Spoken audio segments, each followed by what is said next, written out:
Vietnam için dünyanın en ucuz ülkelerinden biri denir.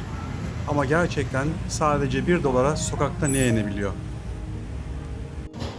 Bugün Saigon sokaklarında küçük bir yemek keşfine çıktım. Hedef basit. 1 dolar civarında sokak yemeği bulmak. Ben Sinan. Vietnam'da yaşıyorum ve burada günlük hayatı keşfediyorum. Burada sokak yemekleri şehrin her köşesinde. Bazen küçük bir plastik tabure, bazen sadece bir sokak arabası. Ho Chi Minh City'de yemek ayrı bir deneyim. Her sokağın kendi yemeği var, her tezgahın kendi müşterisi, kendi kuyruğu var. 1 dolara, yani yaklaşık 5 liraya gerçekten doyurucu bir şeyler yenebilir mi? Cevap evet. Vietnam'da buna bazen Vietnam pizzası da deniyor. Pirinç kağıdı üzerinde yumurta, sos ve farklı malzemeler var. İtalyanlar kusura bakmasın ama pizzanın bu yorumu da nefis. Hem de sadece 1 dolara. Pirinç kağıdının üzerine bıldırcın yumurtaları kırılıyor ve her yere eşitçe yayılıyor. Hız çok önemli. İçine krem peynir, minik sosisler, kurutulmuş et ve olmazsa olmaz yeşil soğanlar giriyor. Final dokunuş ise mayonez ve o tatlı ekşi sos. Artık mutluluğa çok yakınız. 1 dolara hem karnınızı doyurup hem de bu görsel şöleni izlemek. İşte Vietnam'da sıradan bir akşam. Bütçemiz tam 1 dolar, yani yaklaşık 25.000 dong. Bu parayla İstanbul'da sadece simit alabilirken Ho Chi Minh City'nin efsane sokaklarında kendimize ziyafet çekiyoruz. Nedir bu derseniz, pirinç unu ve nişastadan yapılan hamur küplerinin dev bir tavada dışı çıtır, içi sakız kıvamına gelene kadar kızartılması diyebilirim. Bakmayın böyle sade durduğuna, bu arkadaş karbonhidratın zirvesi.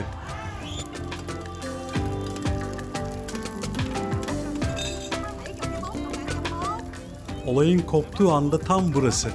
Üzerine 2 yumurta kırılıyor ve yeşil soğanlar dökülüyor. Hem yumuşak hem çıtır, hem tatlı hem tuzlu. 1 dolara mideye indirilebilecek en iyi fiyat performans ürünü bu olsa gerek. Eğer kalbiniz ve damarlarınız müsaitse bu lezzet kaçmaz. Servis edilirken yanında olmazsa olmaz bir eşlikçi var. Kütür kütür papaya turşusu.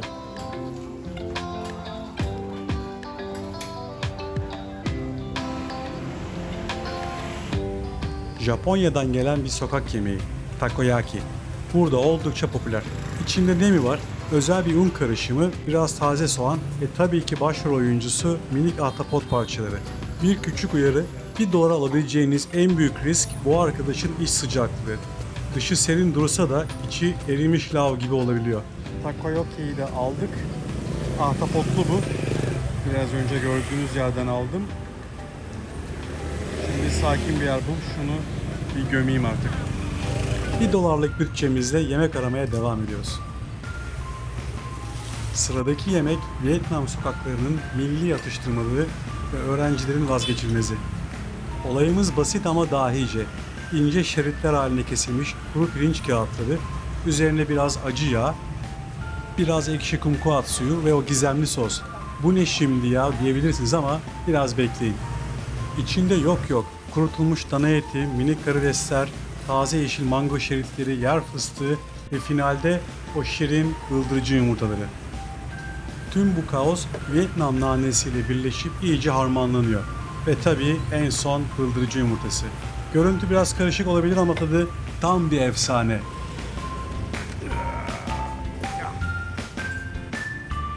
Yine 25.000 dolga karnımızı doyurduk 1 dolara.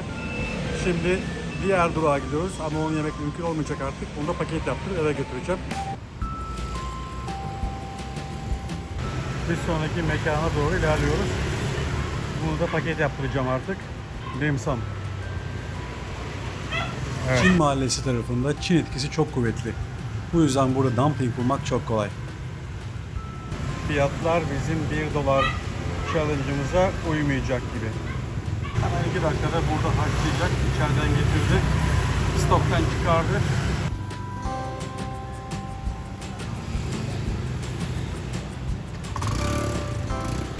Bunlar burada aşağıda dursun. 5 dakika bekleyeceğim. Şunu da sizinle paylaşayım. Bunları her köşede 7-Eleven'larda bile görebilirsiniz. Bunlar bambao dedikleri hamur işi çörekler diyelim, artık nasıl tam bilemedim. İçinde etlisi var, tavuklusu var, sebzelisi var, yumurtalısı var. Tam dimsum değil esasında. İçinde bazı dedikleri, orada da bambao dedikleri mesele. Oldukça doyurucu. Dediğim gibi her köşede var bunlardan. Arkadaşların haşlanmasını beklerken size biraz buradan bahsedeyim. Burası 3. bölge dedikleri yer. Rin Çin Mahallesi'ne yakın kısımları. Çok da keyifli bir caddedeyim şu anda. Bu cadde üzerinde kısa bir cadde, yaklaşık bir 2 kilometre kadar bir uzunluğu var. Ne ararsanız var. Yani bir tarafta terzi var, bir tarafta bu bambaoları satan yer var. Öbür tarafta kuaför var, bir tarafta araba tamircisi var. İç içe geçmiş her şey. Çok keyifli, açık söyleyeyim. Ben böyle mahalle havası, her şeyin bir arada olduğu yerleri çok tutuyorum. Vietnam'ın en sevdiğim özelliklerinden biri. Bu arada kusura bakmayacaksınız, ara sıra etrafı kontrol ediyorum. Çünkü sürekli bir motosiklet geçiyor. Ona da dikkat etmek lazım. Araba çıkmasın üstünüze. Bizim hikayeyi bitirdik. Bu minik lokmaların içinde gizli bir tarif var. Taze karides, biraz kıyma bazen ve bolca yemek. Tadı ise tam bir denge oyunu. Dışı yumuşacık, içi ise kütür kütür karides. Vallahi kız değil, çok hızlı. 5 dakikada hemen paketliği verdi.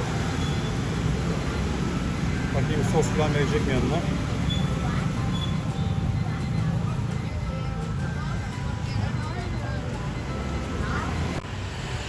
Evet dostlar, bugünkü challenge'ımızı tamamladık. Bakın işte bu mahallenin, daha doğrusu tipik standart Ho Chi Minh City, Vietnam mahallelerinin çarşısı böyle. Yani bir ana cadde, işte böyle bir arabanın sağdan bir arabanın soldan gidebileceği mesafede. Ne demiştim? İşte terzi orada, bakın gözlükçü şurada. Bu tarafta böyle yiyecek satan bir başka yer. Şurada berber, kuaför. Hemen yanında motosiklet tamircisi. Şurada bir yokçu, ben böyle diyorum bunlara. Bizim eski bakkallar gibi biraz. Telefon kartı da satıyor, su da satıyor. Ne bileyim bira da var, çakmak da var. Her şeyin olduğu mekanlardan biri yokçu. Bu kadar işte, bütün cadde bu. Ve bütün caddede hayata dair ihtiyacınız olan her şey var. Bence 1 dolara, hatta benim planım 1-2 dolar orasıydı. Ne yenir? Saigon'da nerelerde ne yenir? Nasıl karın doyurulur? Videosu fena olmadı diye düşünüyorum. Gerçek anlamda Saigon'un kalbinin attığı yerler buraları. Yani bu mahalle hayatını bu yüzden seviyorum. Hatta beni Vietnam'a çeken hikayelerden biri de bu. Bugün fiyatı 1 dolar civarında çok keyifli birkaç sokak yemeği denedik.